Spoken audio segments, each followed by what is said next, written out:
Hello, everybody. Welcome to today's 5-minute message. We're in the book of Philippians, chapter 2.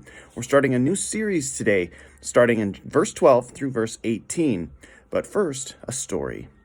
For many years, Monterey, a Californian coastal town, was a pelican's paradise. As the fishermen cleaned their fish, they flung the offal to the pelicans. The birds grew fat, lazy, and contented. Eventually, however, that offal was utilized and there was no longer snacks for those pelicans. When the change came, the pelicans made no effort to fish for themselves. They waited around and grew gaunt and thin. Many died. They'd forgotten how to fish for themselves.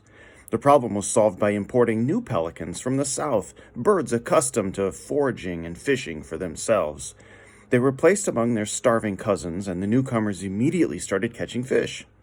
Before long, the hungry pelicans followed suit, and the famine was soon ended. Today, as we begin this new section, God wants you to follow the example of Christ's obedience. As we think about living our lives with joy, one of the theories from the book of Philippians, one of the many major key components of the book of Philippians, is the idea of joy. Joy is found as the byproduct of obedience. And we need to follow the example of Christ and his obedience. As we begin this new section, what happens when we begin to follow his example? Well, the first section we're looking at today, verses 12 and 13, we begin to strive. We begin to strive as people. Let's read these two verses. Therefore, my beloved, as you have always obeyed, not as in my presence only, but now much more in my absence, work out your own salvation with fear and trembling. For it is God who works in you both to will and to do good for his good pleasure. We need to strive as people. You know, as I was thinking about this verse, it reminded me of a coworker of mine. A couple weeks ago, this kid, he's been doing okay. But I noticed a couple weeks ago, as we were stocking some shelves, that he was sweating. He was working really hard. I was really, really proud of him. And I said, I noticed that when I'm around, you're sweating, you're doing good, your face is red, you're working really hard, you're trying really hard. I said, you know what the trick's going to be, though? How do I get you to work that hard when I'm not around? And he just kind of looked at me and I said, I need you to work this hard every day, not just when I'm around watching you.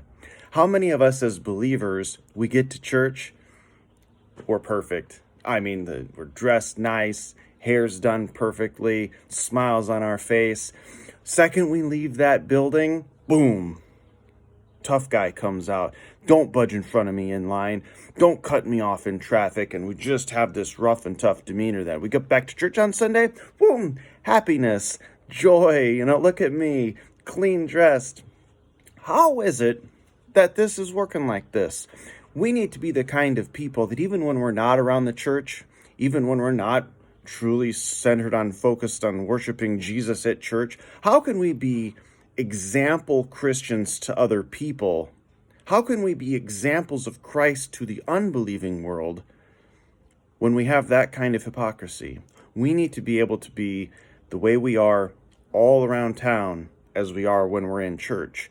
We've got to follow the example of Christ. And guys, when you step up like this, when you up your game and follow that example of Christ, other people are going to take notice of your example. And I'm praying that when you step up your game, other people will then also step up their game. Much like these hungry pelicans, there's a lot of Christians out there that are gaunt. They're not eating. They're only taking what's given to them. They're not willing to go and search the hidden truths of the mysteries of the Bible and the hidden truths of Christ, and they study the Bible for them. They don't do that, guys. But by your example, maybe, just maybe, you can get them to do that as we work out our salvation with fear and trembling. Notice he didn't say, get your salvation with this fear, works, and trembling. No. We work it out. Now that we have it and we're following that example, our knees have bowed. Are you doing the work that is required? Are you striving to follow the example of Christ so that others then can see that example in you? Have a great day.